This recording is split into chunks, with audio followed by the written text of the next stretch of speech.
बहुत समय पहले की बात है। एक छोटे से राज्य में एक निर्दयी राजकुमार राज करता था। उसका नाम विक्रम था। वो शक्ति और धन के लिए इतना लालची था कि अपनी प्रजा की तकलीफों की कोई परवाह नहीं करता था। उसके राज्य में लोग भूख और गरीबी से जूझ रहे थे, लेकिन विक्रम हर रोज बड़े भोज और उत्सवों में व्यस्त रहता था। राज्य के बाहर एक सुंदर और नेक दिल परी रहती थी। उसका नाम सरस्वती था। वो जंगल में रहती थी और लोगों की मदद करती थी। उसकी दयालुता और जादुई शक्तियों के कारण हर कोई उसे प्यार करता था। जब सरस्वती को विक्रम की निर्दयता के बारे में पता चला, तो उसने राज्य की मदद करने का निर्णय लिया। एक दिन सरस्वती राजमहल पहुंची। उसने विक्रम से कहा, राजकुमार, आपके राज्य के लोग दुखी हैं। अगर आप उनकी मदद करेंगे तो मैं आपको अपने जादुई खजाने का एक हिस्सा दूंगी।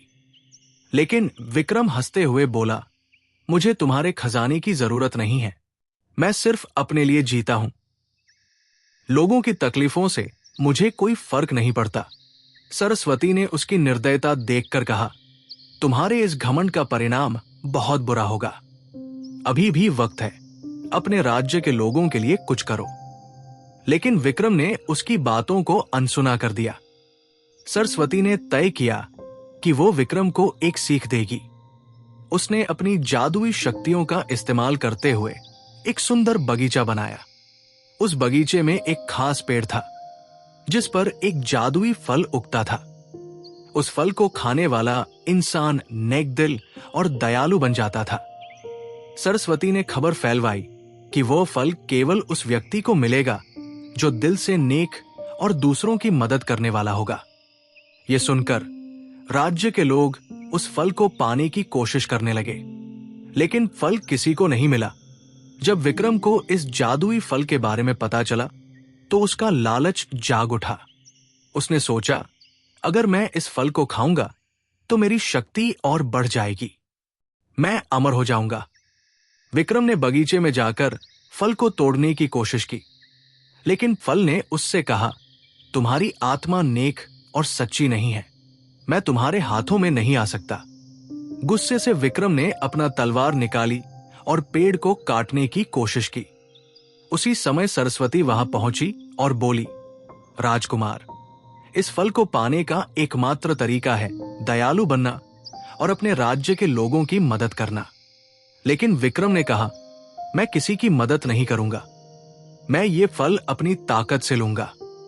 सरस्वती ने विक्रम की इस निर्दयता को देखकर उसे श्राप दिया, तुम्हारे दिल का पत्थर अब तुम्हारे राज्य की बर्बादी का कारण बनेगा। जब तक तुम अपने लोगों की मदद नहीं करोगे, तुम्हारा राज्य वीरान होता रहेगा। इसके बाद राज्य में अकाल और बीमारी फैल गई। विक्रम ने अपनी सारी संपत्ति और सेना खो दी। लोग उसे छोड़कर जाने लगे। वो अकेला और असहाय हो गया। विक्रम अब समझ गया था कि उसकी निर्दयता ही उसकी बर्बादी का कारण है। उसने अपने राज्य के लोगों से माफी मांगी और उनकी मदद करने का संकल्प लिया। उसने अपने महल के खजाने को गरीबों में बांट दिया और अपनी प्रजा के साथ मिलकर खेतों में काम करने लगा। जब सरस्वती ने यह देखा, तो वो फिर से बगीचे में आई। उसने विक्रम को फल दिया और कहा, अब तुम इस फल के योग्य हो। इसे खाओ और अपने नेक दिल राजा बनने के सफर की शुरुआत करो। फल खाने के बाद विक्रम का दिल पूरी तरह बदल गया। वो पहले जैसा निर्दयी राजकुमार नहीं रहा। उसने अपने राज्य को खुशहाल बनाया और सरस्वती का आभार व्यक्त किया। इस तरह नेक दिल परी ने एक निर्दयी राजकुमार को दयालु राजा में बदल दिया। कहानी से हमें ये सीख मिलती है कि सच्ची खुशी और शांति दूसरों की मदद करने में ही है।